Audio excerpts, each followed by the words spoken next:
Hey everyone, PJ here. Pokemon Day is really close and I've been really excited for it.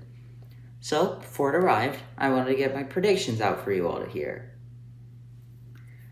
Despite my channel being basically dead since October.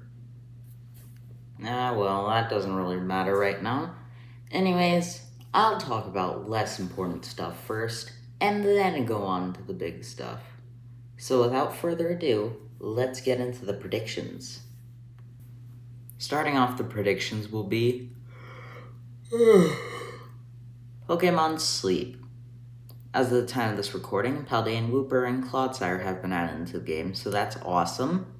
And maybe they'll add another line or two for Pokemon Day, but there are two Pokemon I'm thinking will appear. Latios and Latias. Last year for Pokemon Day, they announced Entei, Raikou, and Suicune to be added to the game, which was pretty cool. So I think it would be really awesome to do it again for more legendary Pokemon. However, there are reasons I chose these two specifically. For one, just like the Johto Beasts, they are roaming Pokemon, and if you don't know what that means, they roam around the region and you have to find them. This feature was introduced back in Gold and Silver and has been in most games since then. Now, the main reason I think these two specifically will show up is because besides Mewtwo, who, let's face it, will probably be in the game next year along with Mew for the 30th anniversary, they are the only legendary Pokemon to have proper Mega Evolutions. Not including Diancie, because that's a mythical. Now you might be thinking, oh PJ, what about the Hoenn Box Art legendaries? Kyogre, Groudon, and Rayquaza? Well, for the first two, Kyogre and Groudon don't even have Mega Evolutions, and it's not activated as such. Unlike Mega Evolutions, Groudon and Kyogre's Primal Reversion is automatically activated when sent into battle rather than a selectable option during the fight, and the red and blue orbs are not Mega Stones. As for Rayquaza, yes, it is labeled as a Mega Evolution, and it's activated the same way as every other Mega Evolution. But the main difference is that Rayquaza doesn't have a Mega Stone. It can just Mega Evolve. Going back to the main topic, the reason I'm bringing Mega Evolution into this is because of the recent hype of Legends EA having Mega Evolution returning. Now don't get me wrong, I'm not saying they're adding Mega Evolution in Pokemon Sleep of all things. I just think it would be the most likely choice to add those two due to the hype that we've been getting for it. Next up, we have possibly Pokemon's biggest side game ever, Pokemon Masters EX. Ironically, despite what I just said, I really don't have much to talk about. All I really have is that they're probably going to talk about Florian and Juliana, and maybe show off a new Signasuit. If they do, I think it'll be Shiny Zygarde with Callum for more Legends EA hype. Pokemon Unite! At the original time of writing the script, I only put that maybe they would add Ogerpon, but leaks have revealed that they're adding a completely different Pokemon into the game. Skip to the timestamp on screen if you don't want to see who it is. Don't worry, I'll give you time. The Pokemon is Alolan Raichu, which I'm pretty excited for. They'll also probably have some kind of event, like we've had before with the Pika Party. Moving on, we have Scarlet and Violet, the most recent mainline games. Last year, all they did was Terra raids against the 3 Kanto starters as final evolutions. This year, I think we're going to have either the Kalos starters or the Hisui starters because even more Legends EA marketing! But in all seriousness, I think they might do a mass outbreak event. Of who exactly? Probably some more Kalos Pokemon. We did just get a mass outbreak event featuring Fletchling not too long ago. But Scarlet and Violet are definitely not getting much this Pokemon Day.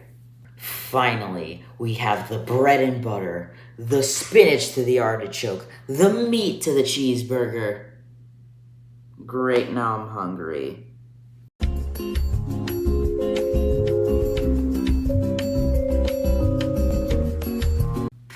Anyways, we have the most anticipated of them all, Pokemon Legends ZA. I have a lot to talk about for this one. First of all, let's talk about the starters. I'm thinking that the starters will be what the most popular vote online is: Snivy, Scorbunny, and Piplup. I think we're going to get a pretty in-depth gameplay trailer detailing things like the characters you meet, game mechanics, and most importantly, Lumio City and its construction process, as well as the role you play in it. I also think we're going to see some Mega Evolution being shown, as well as at least 2 new Mega Evolutions, one of them being Flygon. We might also see a CGI viewing of Zygarde, similar to the way the past few games have been revealing their legendaries. At the end of the Pokemon Presents, I'm thinking that they'll say something along the lines of, "The Pokemon adventure will continue on Nintendo Switch 2. We look forward to seeing you next year for the 30th anniversary." Now, I know the title of this is Pokemon Day Predictions, but there is still some more stuff I wanted to predict, as well as talk about stuff for this channel. First of all, more predictions for Pokemon Legends ZA.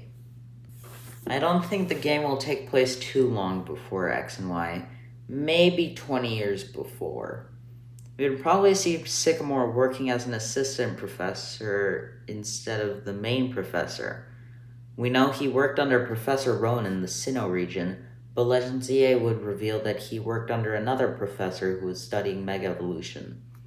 Later on in the game, he would discover the Zygarde Cube, as mentioned by Sina and Dexio during their Alola region travels, and he gives it to us to try it out. The reason he gives it to us is because we've helped out with the construction. But there is another reason. Around the beginning of the game, probably an hour after obtaining our starter, we encounter a Zygarde core. It takes a liking to us and it stays with us for the rest of the adventure. The Zygarde Cube allows us to build up the Zygarde core to slowly become stronger as we collect more and more Zygarde cells throughout the adventure. The Zygarde cells are similar to Spiritom's wisps, in which you'll have to search around the city for them. Luckily, you get a radar built by Sycamore after he studies your core and the cube for a bit.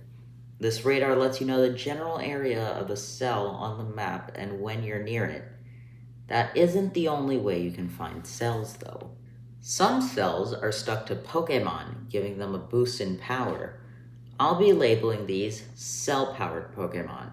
You'll have to catch or defeat said Pokémon to get that cell. Cell-powered Pokémon have higher stats and possibly unique moves, similar to the Alpha Pokémon from Hisui.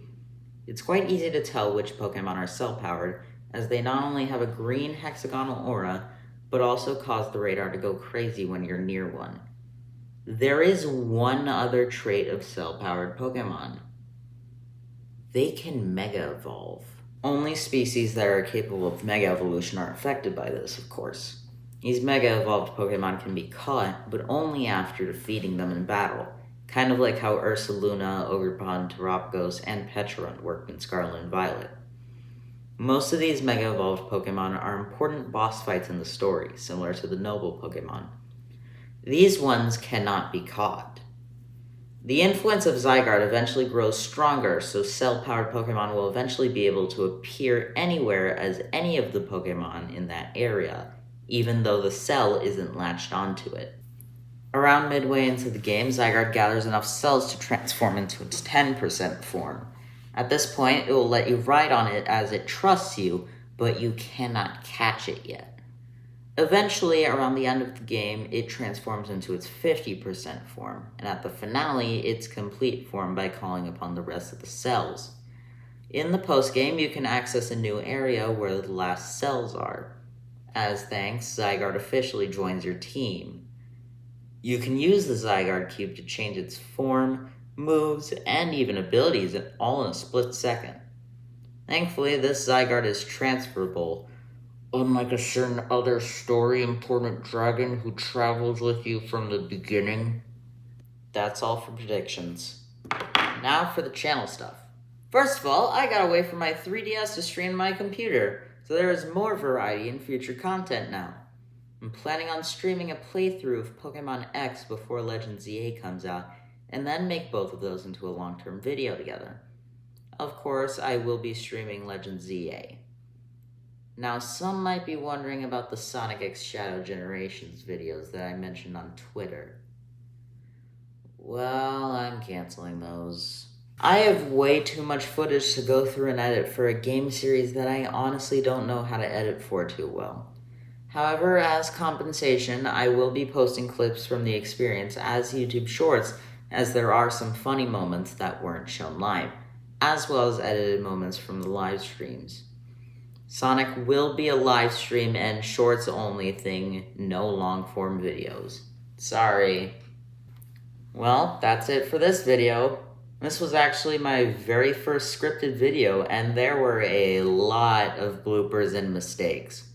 But I think I did pretty well. If you stuck around until the end, make sure to like and subscribe to let me know that you like my content. You see what I mean by the bloopers? To let me know that you like content like this.